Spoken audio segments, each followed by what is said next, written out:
Bonjour, merci, gratitude, merci d'être là, d'être encore là.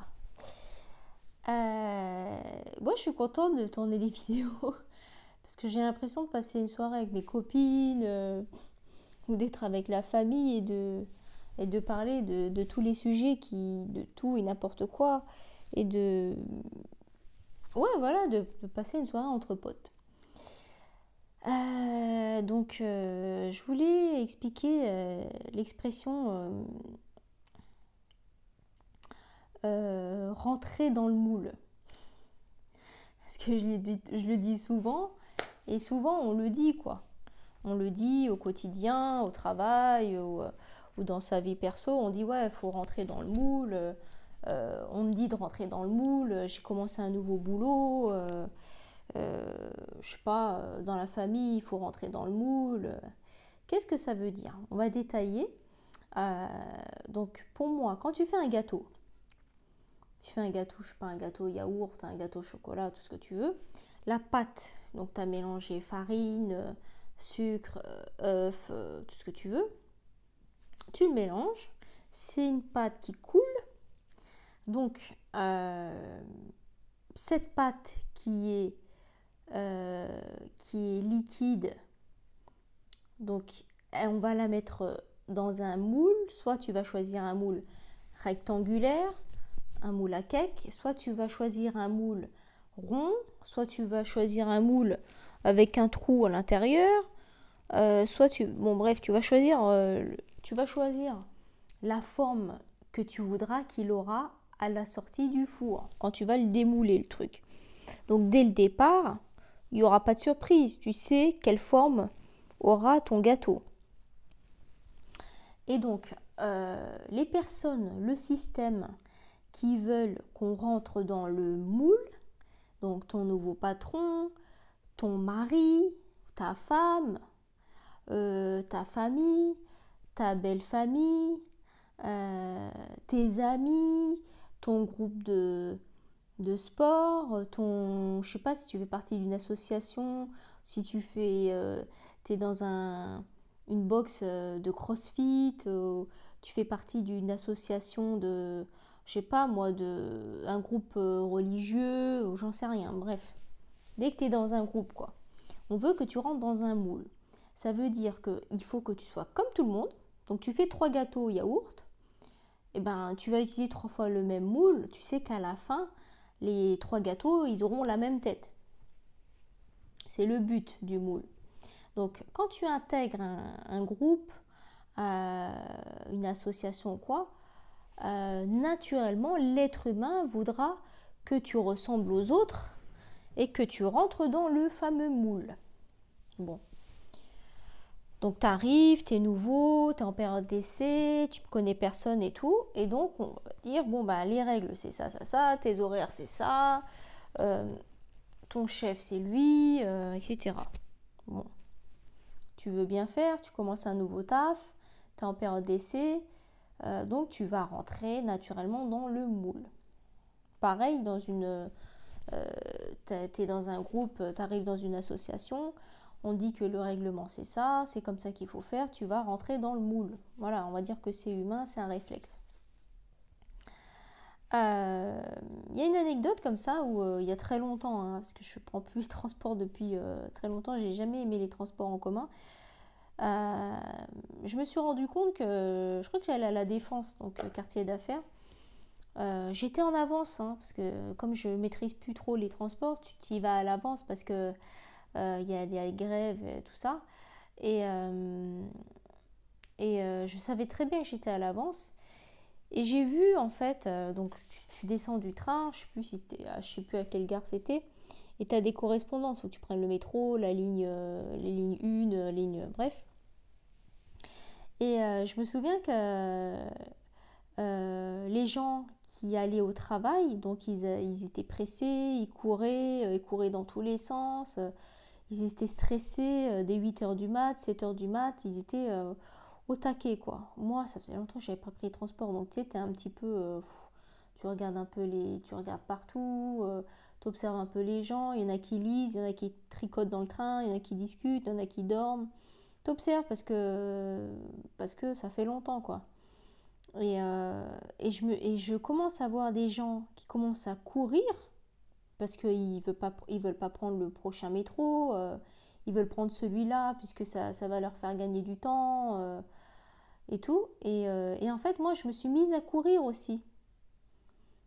Pourquoi? Puisque tu vois les gens, tu vois tout le monde faire la même chose, et ben toi, tu fais la même chose. Alors que j'étais en avance. Et quand je me suis rendu compte que j'étais en train de courir alors que j'étais en avance, je me suis dit, mais en fait, pourquoi je cours? Pourquoi je cours? Moi-même, j'ai même pas compris. Enfin bref, c'est l'effet de groupe. Et c'est pour ça que les gens, souvent, ils ont un comportement différent lorsqu'ils sont seuls. Et lorsqu'ils sont en effet de groupe, ils se sentent plus forts, ils se sentent je sais pas, pousser des ailes. Et souvent, c'est ça le truc, c'est que même quand tu observes une personne que tu connais très bien, tu parles d'un sujet seul à seul, elle va peut-être ouvrir son cœur et parler sincèrement, sans avoir peur du regard des gens, sans se sentir jugée. Et quand tu abordes le même sujet avec la même personne et qu'il y a plusieurs personnes autour de la table ou autour d'un apéro, tu te rends compte qu'elle n'a pas le même discours et qu'elle n'a pas le même point de vue. Voilà, c'est le problème de l'effet de groupe. Bref, tu fais 3 gâteaux au yaourt, tu utilises 3 fois le même moule, tu sais qu'à la fin, ils auront tous la même forme. Tu es content, c'est ton but. Bon. Sauf que le système et que ton nouveau patron et que la société fait que les gens veulent qu'on rentre dans le moule pour être comme tout le monde, comme des moutons. Ils veulent qu'on se suive et qu'on apporte la même chose, qu'on soit tous pareils, pour ne pas faire de vagues, pour ne pas déranger et donc sortir du rang. Ils n'aiment pas les gens qui sont différents, ils n'aiment pas les gens qui sont marginaux, ils n'aiment pas les gens qui ne suivent pas le mouvement et qui ne font pas comme les autres. Sauf quand tu as pris conscience de ça, tu te rends compte que dès le départ, ils savent très bien ce qu'ils veulent faire de toi. Puisque quand tu as fini de mélanger ta pâte, tu la mets dans le moule avec du beurre et de la farine pour pas que ça colle, et ben le but de faire un gâteau et de le mettre dans le four, c'est qu'à la fin, après 40 minutes de cuisson à 180 degrés, c'est la fille qui fait une recette de cuisine, la vidéo qui ne veut plus rien dire, ça part en freestyle, et ben tu vas démouler le truc,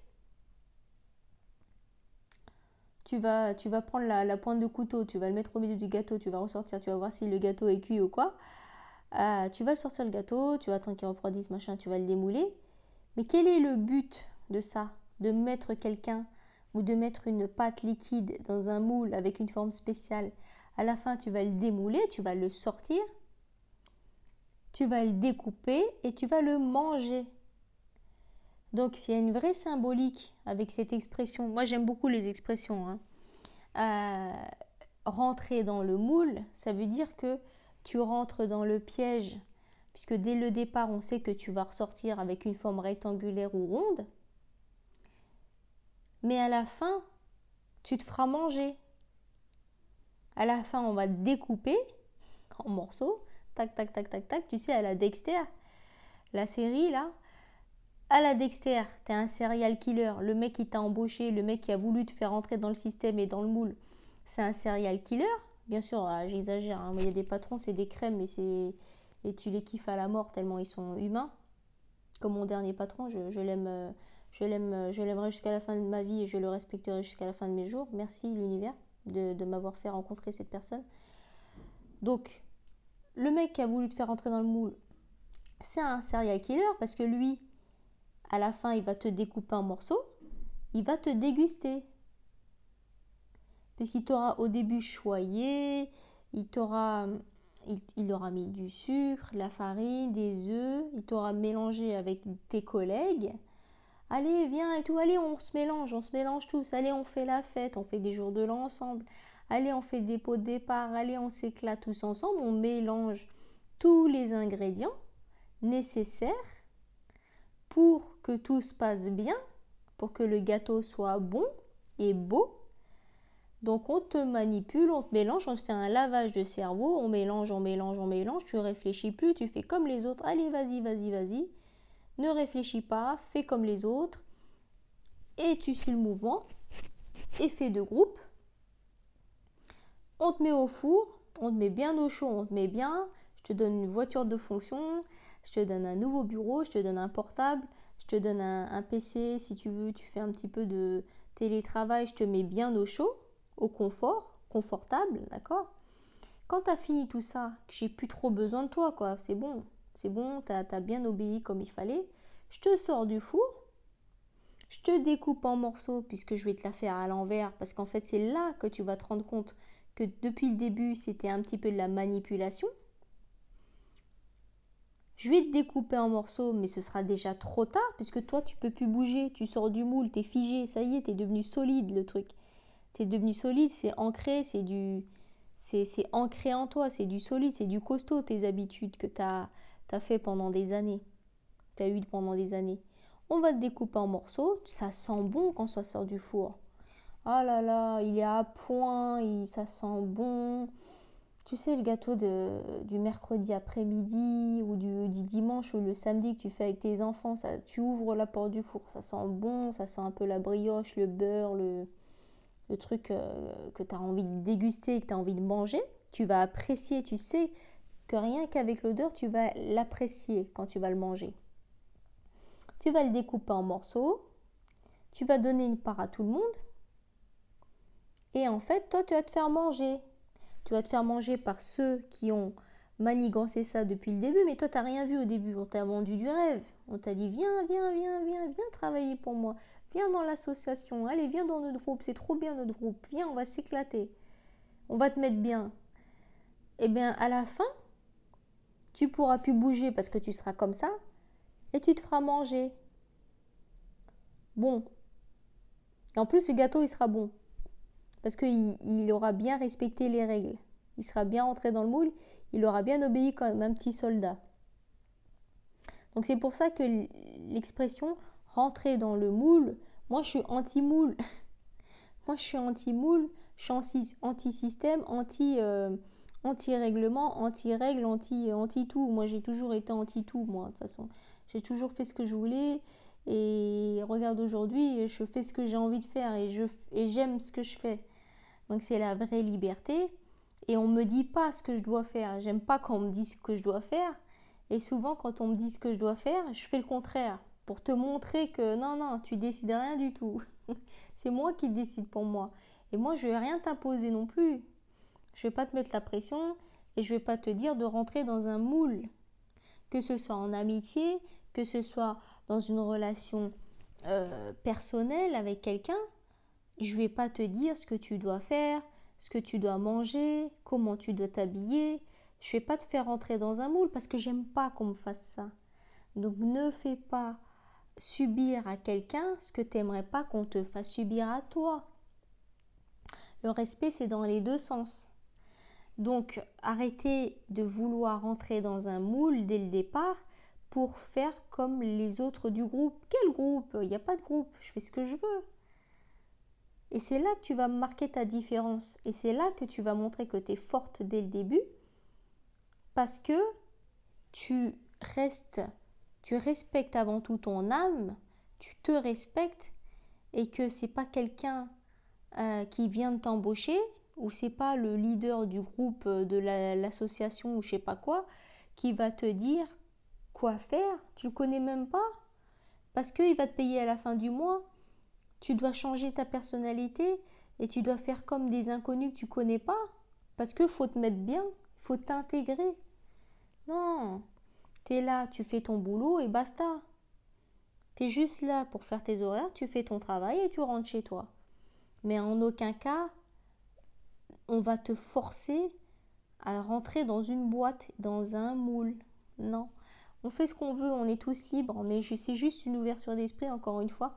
Je n'impose rien à personne et c'est juste une piste de réflexion et d'avoir un autre point de vue et d'avoir un autre regard sur ce qu'on vit au quotidien. Voilà, les associations, les groupes, les bandes, les potes, dans un couple, il va essayer de te faire rentrer dans un moule, sinon il va pas t'accepter, tu seras pas intégré.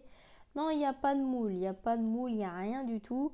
Si tu as envie d'aller à la boulangerie, à la pâtisserie et t'acheter un truc que tu aimes bien manger, bah tu vas l'acheter et puis c'est tout. Tu vas pas forcer quelqu'un à, à devenir quelque chose qu'il n'a pas envie d'être. C'est juste horrible. Pourquoi on dit que euh, le naturel revient au galop? Mais oui, il va faire semblant une semaine ou deux, mais après, ça va péter, quoi. Ça va péter parce qu'il n'a pas envie, parce qu'il fait semblant et parce que c'est pas lui-même. Donc arrête de faire semblant quand tu viens de rencontrer un mec en disant oui, oui, je suis comme ça, oui, je suis comme ça, parce que tu as peur de le perdre.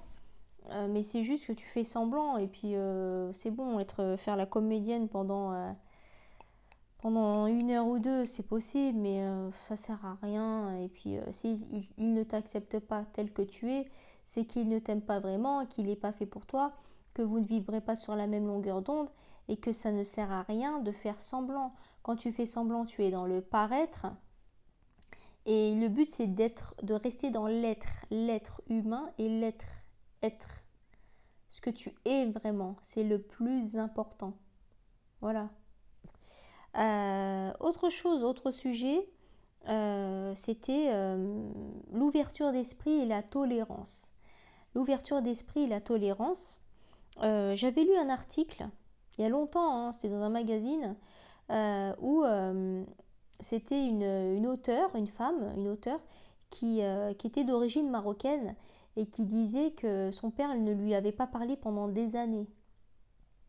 Ils n'étaient pas d'accord sur un point de vue et en fait elle en souffrait beaucoup puisque son père il avait l'ancienne mentalité et que il ne comprenait pas qu'elle voulait s'émanciper et elle vivait à l'ère du temps et que lui il avait encore l'ancienne mentalité donc il s'était pas parlé pendant des années et donc elle a écrit un livre à ce sujet, j'ai plus le nom parce que ça fait je sais pas peut-être 10 ans que j'ai lu ça. En fait ce qu'elle a fait et j'ai retenu cet article parce que je trouvais ça hyper beau et hyper très parlant. Elle a invité, ils étaient dans une chambre ou je sais pas quoi, et il y avait un vase. Il y avait un vase posé sur la table, et le père, il était assis sur la chaise. Elle était assise sur le lit. Et donc c'était un vase qui avait plusieurs couleurs et plusieurs fleurs différentes.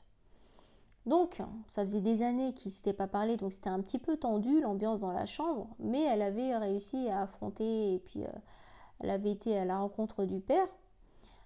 Donc c'était un peu tendu, c'est pour ça qu'ils n'étaient pas assis côte à côte, tout ça, et puis le père il était un peu vénère quoi. Ouais, bref. Il a quand même accepté de recevoir sa fille et de la voir, parce que bon, c'est quand même sa fille, et puis il avait envie d'entendre ce qu'elle avait à lui dire. Et donc elle lui dit papa, est-ce que tu peux me décrire le vase qu'on voit là, dans la pièce? Est-ce que tu peux juste me le décrire? Les couleurs que tu vois, etc. Donc le père, il commence à décrire, ok, il joue le jeu, voilà, il n'y a pas de problème, tu vois, il parle pas du sujet où ils sont vénères, donc il dit, bon, c'est facile, je vais lui dire, et puis elle sera contente. Donc le père, il commence à regarder il est assis, donc il était à 2 endroits différents de la pièce. Le père, il commence à dire, voilà, je vois des fleurs bleues, la fleur que je vois le plus, c'est la bleue. Je vois pas trop la rose parce qu'elle est cachée derrière, je vois la jaune, etc. Il décrit. Il dit, bah maintenant, papa, je t'ai écouté. Maintenant, moi, je vais te décrire le vase. C'est le même vase, hein. Il y a un vase entre nous deux, il n'y a qu'un seul vase, c'est exactement le même vase. Et moi, je vais t'expliquer, je vais te décrire le vase que je vois de là où je suis. Donc elle est à l'opposé, elle est assise sur le lit et puis elle dit, voilà, moi ce que je vois le plus, c'est la fleur jaune, je vois bien la fleur au rouge, au rose, je vois pas la fleur bleue, je la devine un petit peu par la couleur, mais je la vois pas. Et donc le père, il dit, ouais, bon, bah d'accord, c'est bon. Et en fait, et là, la fille, elle dit, viens t'asseoir à côté de moi, viens t'asseoir à côté de moi sur le lit, et là, tu pourras voir ce que moi je vois de là où je suis assise. Et donc le père il se lève et tout, il s'assoit à côté d'elle, un peu gêné et tout, tu sais, t'es un peu pudique et tout. On montre pas nos sentiments. Et, et là il regarde et puis il dit ah ouais ça y est je vois, ah oui ça y est. Et puis tu vois, elle lui dit regarde le bleu que je vois pas trop, regarde la jaune, tu vois, on la voit bien d'ici, toi tu voyais pas trop le rouge ou le rose, mais d'ici t'as vu, on voit bien, hein. Ah oui oui oui, donc là le père il oublie l'exercice que sa fille lui demande de faire intelligemment. Et ah oui, je comprends. Donc ils sont à fond dans le truc, quoi. Ils sont à fond dans le truc du vase avec les couleurs. Et puis tu vois, elle le regarde comme ça sur le lit, puis elle dit, tu vois, papa, elle le prend dans ses bras. Et puis c'est hyper émouvant le truc. Et elle dit, tu vois, papa, c'est pas parce que j'ai un point de vue différent du tien que je suis contre toi ou qu'on ne voit pas la même chose. C'est pas parce que j'ai un point de vue différent du tien que je suis contre toi, ou on peut avoir deux points de vue différents par rapport à la même situation ou par rapport à la même personne. Et là le père il pleure et tout, et en fait il se rend compte que oui en fait, que lui il avait sa mentalité à l'ancienne et que c'est comme ça et que c'est pas autrement, etc. etc. Et que sa fille, elle, elle avait une ouverture d'esprit, elle était tolérante et qu'on peut quand même essayer de s'entendre, même si on ne voit pas les choses de la même façon. Mais en fait, si tu es un peu ouvert d'esprit et que tu essaies de te mettre à la place de l'autre, parce que bien sûr qu'ils ont le droit d'avoir une mentalité et de garder la mentalité, ils ont le droit, on a tous le droit. Mais en fait, pourquoi je parle de ça dans cette vidéo, c'est parce que parfois il y a beaucoup de conflits avec des générations différentes ou quoi, mais le message le plus important c'est quoi? C'est essayer en tant qu'enfant aux parents ou n'importe quoi, d'avoir une ouverture d'esprit et d'être tolérant, puisque même si on est face à la même situation ou à la même personne, on peut aussi avoir un point de vue différent, mais que le plus important, c'est pas de convaincre l'autre, c'est de respecter son point de vue et d'essayer de se comprendre l'un et l'autre pour ne pas couper les liens. Voilà, gros message. J'ai adoré cet article, je l'ai adoré. J'aurais dû garder le magazine. Autre chose, moi j'avais rencontré un pareil, tolérance, ouverture d'esprit, tout ça. J'avais rencontré un couple qui venait de se marier. Donc c'était c'était un couple d'amis d'une amie. Donc elle, c'était une métisse, je crois que c'était marocaine, algérienne, je sais plus, de toute façon on s'en fout, hein, c'est pas, voilà, c'est pas le détail qui truc, mais donc elle, c'était une métisse. Sa maman, elle était française blanche, hein, voilà, et son papa rebeu. Et en fait, elle venait de se marier avec un Français, quoi, un Français blanc. Donc elle, métisse, sa maman était convertie, etc., convertie à l'islam et tout. Et elle, elle n'était pas spécialement pratiquante. Elle buvait de l'alcool, elle fumait, et elle venait se marier avec un Français blanc non converti, rien du tout, quoi. Bon, je sais plus si elle mangeait du porc, enfin bref, on s'en fout. C'est juste pour expliquer le cadre, hein. Moi, je suis pas religion pour, contre. C'est juste l'exemple de. Et tout ce que je raconte, c'est vrai, hein. Les anecdotes et les personnes que je cite dans mes histoires, elles sont vraies, hein. C'est pas du Hollywood, quoi. Et donc, je les connaissais déjà, hein. Je connaissais déjà ce couple-là. Et à un moment donné, on discute, et puis moi, je discute avec le mari, là. Et puis, il me dit, ah, bah, de toute façon, je me suis mariée pour lui faire plaisir. Alors, moi, qui suis cash et qui réagit tout de suite, je lui dis, mais quoi? Tu te maries pour te faire plaisir? Je dis, mais si tu as envie de lui faire plaisir, tu lui achètes des fleurs. Il dit, oh là là, oh, j'aurais dû me marier avec une Viette en parlant de moi. Je dis, mais ça n'a rien à voir. J'ai dit, mais comment tu peux t'engager à vie avec quelqu'un pour faire plaisir? Pour faire plaisir. Pour faire plaisir. Si tu veux que je te fasse plaisir, bien, on se fait un resto. Tu veux ça comme cadeau, tu veux ce bracelet ou cette bague ou ce truc, je te l'achète, je te fais plaisir. Tu veux qu'on aille faire un tour sur Paris, je te fais plaisir. je t'achète des fleurs, mais se marier. Donc, alors moi j'ai halluciné, je lui dis mais comment un mec, et souvent on entend ça, hein, le mec il dit ouais mais c'est parce que voilà elle rêve de la grande robe, la robe machin, elle veut se marier, elle a toujours, c'est son rêve de petite fille. Mais bon, moi je me suis dit mais attends comment tu peux t'engager toute ta vie pour faire plaisir? Bon, vous savez très bien ce que je pense du mariage, j'ai mis dans l'autre vidéo. Euh, mais bref, faire plaisir pour se marier, c'est parce que elle, avec les traditions, il fallait se marier, il faut passer par la case mariage, etc. Donc elle lui a imposé ses croyances limitantes à elle, qu'on lui a imposé à elle. Donc le mec, il est rentré dans le moule en suivant le mouvement. Oui, bon, bah elle veut parce que sa famille, tout ça, rebeu musulman, je sais pas quoi. Faut le faire, bon, bah je le fais parce que faut le faire, quoi. C'est un passage obligatoire. Bon, ils font ce qu'ils veulent, hein. C'est juste pour vous raconter l'histoire. Et donc, elle, préparation du mariage, etc. Ils s'étaient rencontrés au lycée, hein. Donc, ça faisait un peu longtemps qu'ils étaient ensemble. Le papa de la fille n'est pas venu parce que le fils, le gendre n'était pas converti. Donc, il n'est pas venu, elle était triste, hein, elle pleurait. Ouais, bon, bah, mon père, il vient pas. C'était le sujet un peu chaud, quoi. Sa maman est venue, puisque française blanche convertie, mais elle est venue soutenir sa fille, donc elle était contente. Donc en fait, la fille, son père ne lui parlait plus parce que ça passait pas, quoi. Pour lui, c'était pas possible de se marier avec un non-musulman. Sa fille a voulu se marier pour faire plaisir à son père qui ne lui parlait plus.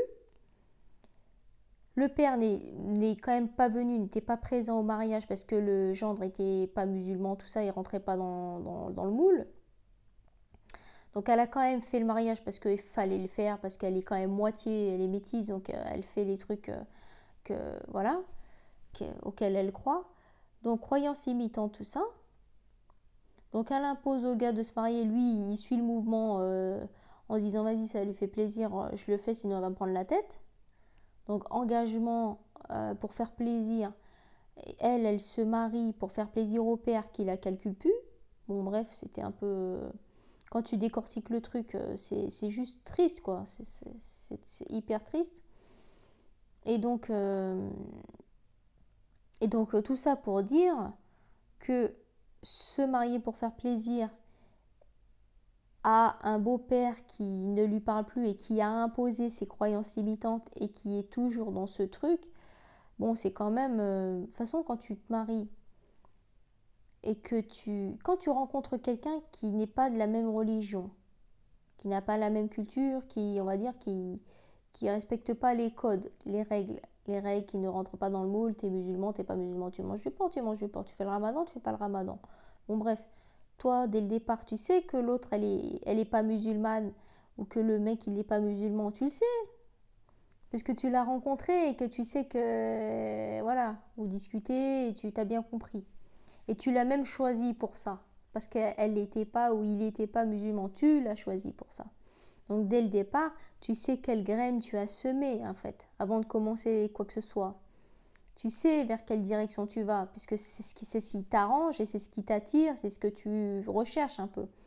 Puisque les personnes, on va dire, qui sont musulmans, ou il y a aussi les cathos, hein, les cathos purs, c'est pareil, hein, je ne critique pas les musulmans, ils font ce qu'ils veulent. C'est juste un exemple concret par rapport au couple mixte que j'avais rencontré. Donc toi, tu sais que tu vas pas te diriger vers une musulmane parce qu'elle va tout de suite te parler de mariage. Et toi, tu veux pas le mariage puisque tu veux t'amuser. Donc tu vas t'amuser avec quelqu'un qui est pas musulman et qui ne va pas te prendre la tête, quoi, avec la pression du mariage, avec tout ça, tout ce que tu ne veux pas. Donc, sauf que toi, la personne, tu peux tomber amoureux. Tu vas tomber amoureux de la fille qui n'est pas musulmane ou du mec qui est pas musulman. Tu le sais dès le départ, mais tu sais pas que tu vas tomber amoureux, mais c'est le risque en même temps. Donc, tu vas tomber amoureux d'elle ou de lui. Et quand ça commence à devenir sérieux et que tu l'aimes vraiment et que tu te vois pas sans elle en fait, tu te vois pas vivre sans elle parce que tu l'aimes vraiment, là tu vas quand même te mettre la pression, tu vas essayer de casser un petit peu les codes ou les croyances limitantes qui ont été inculquées et transmises de génération en génération et que tu n'as pas envie de décevoir ta grand-mère et ton grand-père et que ça se fait pas et que c'est juste inimaginable, tu vas essayer d'imposer tes croyances limitantes auxquelles toi tu crois pas trop, puisque tu l'as rencontré que tu rentrais pas dans le moule toi non plus, hein. Mais pour faire plaisir, pour honorer la famille, les traditions d'il y a je sais pas combien d'années, tu vas imposer tes croyances limitantes à toi auxquelles tu ne crois pas vraiment à la personne qui n'avait pas à la base ces croyances limitantes-là. Donc les croyances limitantes, elles se transmettent vite en fait. Ça passe de tac, tac, tac, tac, tac, ça descend, tac, hop, je vais te le dire, que chez moi c'est comme ça, chez nous c'est comme ça, il faut se marier, il faut que tu te convertisses, parce que chez nous c'est comme ça se fait pas, etc. Mais dès le départ, tu savais toi, tu l'as choisi pourquoi cette fille? Parce qu'elle n'allait pas te parler de mariage comme ça, parce que elle, ça lui convient bien le concubinage, parce qu'elle, elle va pas te mettre la pression, parce qu'elle te plaît, parce qu'elle a une ouverture d'esprit, parce qu'elle est différente, parce que c'est une femme alpha, parce qu'elle s'assume, parce qu'elle dit les choses, parce que quand tu es avec elle, tu es bien, parce que tu t'entends bien avec elle à tous les niveaux. Mais arrivé à un moment donné, ben, tu as le karma et tu as la justice divine. Donc tu vas vraiment tomber amoureux d'elle, tu t'y attends pas, et même toi, tu n'arrives même pas à gérer la situation, tu n'arrives pas à gérer tes sentiments parce qu'ils sont purs. Donc tu vas essayer de lui imposer tes croyances limitantes à toi, mais est-ce que c'est juste? Est-ce que c'est juste de... Est-ce que tu es juste envers cette personne-là? Et est-ce que tu l'aimes vraiment? Alors que l'amour véritable, c'est quoi? C'est l'amour inconditionnel. L'amour inconditionnel, c'est d'aimer l'autre sans condition. Sans condition, donc sans lui imposer tes croyances limitantes et tes traditions et ta culture. Donc les personnes qui ne sont pas à la base musulmanes ou 100% catho, pratiquants, tout ça, orthodoxes, évangélistes, tout ce que tu veux, ou hindous même, posez-vous la question, est-ce qu'il m'aime vraiment? Est-ce que le mec que j'ai rencontré qui veut que je rentre dans le moule de la culture et des... Le mec qui veut m'imposer ses croyances limitantes à lui alors que lui-même il n'y croit pas vraiment parce qu'il n'a pas respecté le truc, il est avec moi. Est-ce qu'il m'aime vraiment? Est-ce qu'il me respecte vraiment et est-ce qu'il aime mon âme et est-ce qu'il respecte mon âme? S'il veut m'imposer ses croyances limitantes, est-ce que c'est un amour véritable? Est-ce que c'est un amour inconditionnel sans condition? Posez-vous la question. L'amour véritable, c'est l'amour sans condition. Je t'accepte et je t'aime tel que tu es. Avec tous tes défauts et toutes tes qualités, je t'aime tel que tu es. Je te prends tel que tu es. Je ne change rien. Tes cheveux, je ne les change pas. Ton poids, je te prends comme ça. J'accepte tes défauts. J'accepte tes qualités. J'aime bien comment tu t'es attentionné. J'aime pas quand tu es jalouse. Mais j'aime quand même, je prends tout en fait, je prends tout le package. Et c'est comme ça que je t'aime. Parce que tu as des défauts, j'adore tes défauts, j'aime bien quand tu boudes, j'aime bien quand tu as les pieds froids, j'aime bien quand tu râles, j'aime bien quand tu ronfles, je sais pas moi, des trucs... Voilà. C'est ça l'amour véritable. L'amour véritable, c'est que tu acceptes l'autre et que tu n'essaies pas de le changer d'un poil. Ça, c'est l'amour véritable. Tu ne veux pas qu'il rentre dans un moule spécifique. Ça, c'est l'amour véritable. Là, il t'aime vraiment. Quand il t'accepte tel que tu es, avec tous tes défauts, parce qu'il y en a, voilà, on a, on a plein de défauts, quoi. Et bien, quand l'homme ou la femme qui partage ta vie t'accepte vraiment tel que tu es depuis le début, il ne veut même pas que tu changes, c'est qu'il t'aime vraiment. Et là, il t'aimera même si tu tombes malade. Parce qu'il t'aime sans condition. Sans condition. C'est très rare, hein. C'est très très rare. Surtout avec la durée et le temps. Mais la personne qui au contraire va essayer de t'imposer des trucs, des croyances limitantes. Bon maintenant tu manges plus de porc. écoute, il faut qu'on se marie, machin, religieusement. Il faut que voilà, on va mettre une alliance, il faut que tu t'habilles comme ça. Il faut que tu respectes tout ce que ma famille te dit, parce que sinon tu ne seras pas intégré, tout ça. Alors la liste des conditions, elle commence à être longue. Ça, faut pas que tu fasses ça, faut pas que tu fasses ça, faut pas que tu manges ça, faut pas que tu dises ça, faut pas que tu t'habilles comme ça, hein. Tu sais, maintenant on fait ça, hein. Faut faire ça, faut faire ça, faut faire ça. Tous les dimanches, il faut qu'on aille à l'église, hein. Ah ouais, c'est comme ça, hein, chez moi, hein. Tous les dimanches, on va à l'église. Et puis après, tous les dimanches midi, on mange chez mes parents, c'est comme ça, hein. Alors que dès le départ, quand tu l'as rencontrée, elle t'a plu, il n'y avait pas de dimanche à l'église. Il n'y avait pas de tu manges ça ou tu manges ça. C'était juste on passe du temps ensemble, on fait connaissance, on kiffe le moment où on est ensemble. C'est comme ça que je suis tombée amoureuse de toi et je me suis pas posé de questions. Donc pourquoi forcer l'autre, imposer des choses à l'autre, lui faire comprendre que si tu veux être intégré et si tu veux continuer avec moi, il faut que tu remplisses la checklist. Sinon, next. Bah écoute, c'est dur quoi. C'est dur et c'est dommage. Parce que déjà, tu risques de perdre la personne que t'aimes. Parce que si la personne elle réfléchit un minimum et dit mais en fait il m'aime pas vraiment. Il m'aime pas vraiment parce qu'il veut que je change à sa manière. Il veut que je sois une pâte à modeler qu'on force à mettre dans un moule pour avoir une forme très précise. Mais il m'aime pas. Et puis de toute façon, si je le fais, je serai plus moi-même. Alors qu'il m'a aimé pour ce que je suis. Donc il te demande de sortir de l'être, de l'auxiliaire être, pour être dans le paraître. Tu n'es plus en raccord avec toi-même et tu ne respectes plus ton âme. Donc toi, tu vas pas être bien. Au début, bon, voilà, tu vas rentrer dans le moule pour faire plaisir, pour être intégré, comme dans la nouvelle boîte où tu es en période d'essai, c'est le même délire. Mais tu ne seras pas vraiment toi-même. Donc le naturel va revenir au galop. Et finalement, tu ne respectes ni ton corps ni ton âme. Tu n'es plus toi-même. On n'est plus dans l'être, on est dans le paraître. Parce que il faut dire ou faire comprendre ou montrer aux autres qu'on est comme ça, comme ça, comme ça, comme ça, qu'on respecte et que tous les dimanches matin on va à l'église et que voilà quoi. C'est juste un sujet d'ouverture d'esprit, de tolérance. C'est vraiment le sujet de cette vidéo. Ouverture d'esprit, tolérance et amour inconditionnel. C'est vraiment ça le truc.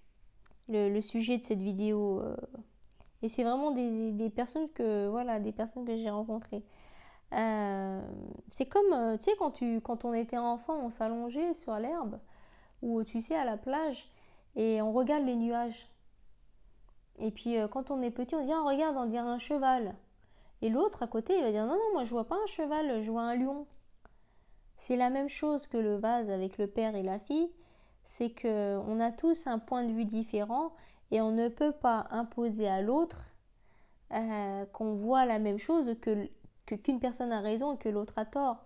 Et l'autre, il va lui expliquer, si regarde là, tu vois la tête du cheval, tu vois la crinière, tu vois son corps. Et en expliquant avec la communication, en prenant le temps, l'autre, il va comprendre ce que tu vois. Et il va voir, ah oui, je vois le cheval, ah ouais, d'accord. Et l'autre, il peut expliquer aussi son point de vue. Non, mais regarde, là, je vois c'est la tête de lion, nanana, il peut aussi, en prenant le temps de communiquer, tu peux faire expliquer à l'autre ou faire comprendre à l'autre ton point de vue à toi. Mais dans la douceur, tu n'es pas obligé de... Et quand on parle de nuages, puisqu'on est allongé et qu'on regarde exactement la même chose, on peut avoir cette ouverture d'esprit puisque c'est un sujet banal. C'est un sujet banal, un nuage. C'est de la fumée, c'est... Voilà. Et puis c'est un instant, ça va te prendre 5 minutes, ça va être un sujet de 5-10 minutes. Mais c'est intéressant d'écouter l'autre, de prendre le temps de respecter ce qu'il a à dire, d'expliquer son point de vue et sa vision des choses.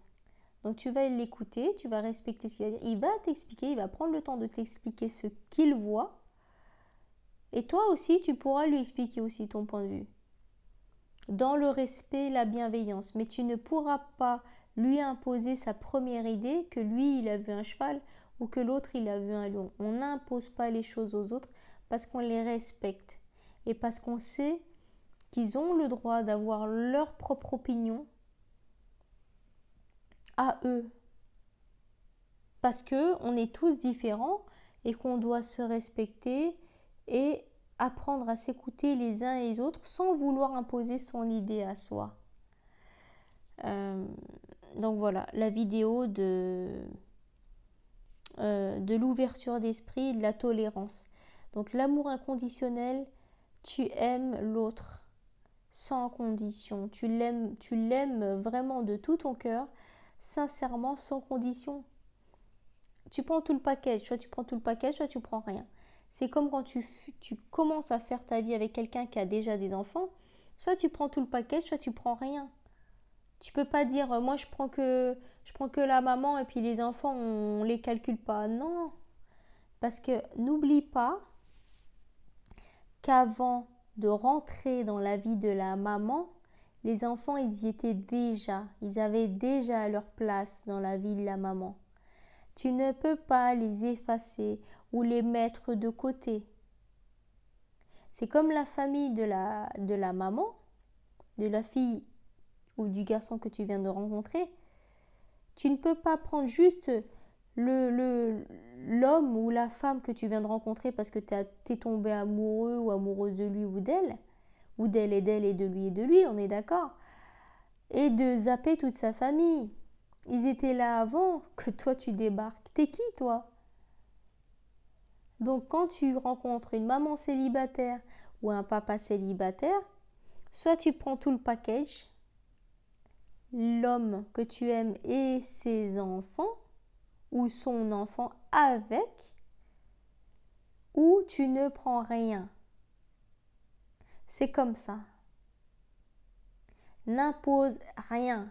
T'es qui pour dire moi j'ai pas envie de voir tes enfants, j'ai pas envie de les rencontrer. T'es qui? T'es personne. Tu crois que la fille, elle voudra faire sa vie avec toi alors que tu veux imposer des conditions de malade, quoi, de trucs de ouh. Donc mets-toi à la place de la maman célibataire qui a des enfants et puis essaye de te dire mais attends, mais ce qu'il m'a proposé là, mais c'est un truc de fou là, c'est alors que ces enfants c'est une partie d'elle-même, elle les a portés dans son ventre pendant 9 mois et tu veux qu'elle se coupe un bras ou une jambe pour faire sa vie avec toi. C'est comme si tu lui disais ça. Bon ben moi je veux bien qu'on se mette en couple, hein, mais par contre tu te coupes les 2 jambes. Hein. Tu les laisses là, j'en veux pas tes 2 jambes. Donc tu veux pas de ces enfants. Et puis c'est toi qui vas imposer les règles. C'est toi qui imposes les règles du jeu. Non, je crois pas, non. Non, non, non, non. Donc toi qui es par exemple un homme ou une femme sans enfant, la personne que tu as rencontrée, que tu aimes, tout ce que tu veux, tout ça, si t'as pas d'enfant, elle va te dire bon bah écoute, on se met ensemble, ok, on fait un truc sérieux, je sais pas quoi. Mais par contre, tu oublies ta famille, hein, moi j'en veux pas d'eux. Hein. Tout ça là, c'est poubelle, hein, j'en veux pas. Non mais c'est un truc de fou. Mais ma famille, elle était là, elle est là depuis que je suis née. T'es qui en fait? T'es qui? T'as 30 ans, tu rencontres quelqu'un, donc il y a quelqu'un à 30 ans qui va te dire tu zappes tout ça. Allez, next, tes racines, tout ça, on s'en fout. Et tu viens avec moi. Je te prends sous mon aile et puis voilà, les règles du jeu, c'est ça. Bon bah on réfléchit, il faut réfléchir un petit peu, je crois. Et puis même si l'amour rend aveugle, même si on se rend pas compte, même si on est jeune, c'est love to love, c'est le monde des bisounours, c'est le monde de Barbie et Ken. Ben je pense qu'il faut quand même réfléchir, écouter son cœur et voir si écouter son instinct et se faire confiance et ne pas accepter tout et n'importe quoi, ne pas accepter les croyances limitantes d'un inconnu sous prétexte que tu es amoureuse. De toute façon, on est tous libres de choisir et tu te rendras compte que le karma, que la vérité, la justice divine va bien ressortir et que tu te rendras compte si ta décision si le chemin que tu as choisi, il est bancal ou pas. Tu vas vite t'en rendre compte, j'espère vite, parce que des fois, tu peux te réveiller longtemps après de cette situation. Mais voilà, moi je suis là pour éveiller les consciences et de vous pousser à réfléchir en fait. C'est pour ça que je donne des exemples concrets et des exemples, voilà, des personnes que j'ai vraiment rencontrées, parce que c'est parlant en fait. C'est parlant et que nous aussi on a aussi rencontré des couples mixtes. Mais voilà, c'est des exemples qui sont plutôt parlants et évitons de reproduire les mêmes erreurs que nos parents ou nos grands-parents pour pouvoir faire évoluer notre âme et grandir ensemble, mais main dans la main. Et puis le plus important, c'est quoi? C'est pas la culture ou la religion, non. C'est le fait que les deux personnes ressentent un amour inconditionnel l'un envers l'autre, que l'amour soit pur, dans la bienveillance et dans le respect de chacun. C'est tout ce qui compte. Moi, c'est tout ce que je retiens. C'est pas ah, tes trucs, tes machins, tu manges du truc. Ah non, moi je mange pas de ça. Je mange tel truc de tel type de viande. Ah ben moi tous les dimanches matin c'est l'église. Ok. Bon bah reste dans ces croyances limitantes et puis tu vas perdre la personne qui t'aura aimé de façon inconditionnelle. Mais est-ce que tu vas retrouver une personne que t'aimeras toi comme ça? Est-ce que tu vas retrouver une personne euh, avec qui il y aura une aussi grande complicité? Et non, ça, c'est pas sûr. Voilà, donc je vous remercie d'avoir regardé cette vidéo. Je vous envoie plein de lumière et je suis très heureuse de faire ces vidéos et de raconter un petit peu ma vie et mon expérience parce que pour moi c'est très parlant et c'est des choses que j'oublierai jamais et j'espère que ça peut servir aussi à d'autres personnes. Voilà, s'il y a des personnes qui sont intéressées par la spiritualité, partagez-les ces vidéos, puisque je pense que ça peut les aider et leur parler, quoi, ou même ceux qui ne sont pas dans la spiritualité. Mais voilà, le but c'est que cette chaîne vive et une longue vie, et voilà, dans la bonne humeur et dans le partage et dans le respect, bien sûr. Souvent, je donne des exemples, quoi, souvent, non, pas souvent. Je donne des exemples de musulmans, de marocains, algériens, tout ça. C'est pas, je ne vise pas une catégorie de personnes ou d'origine ou de culture ou de religion, mais je m'en fous complètement.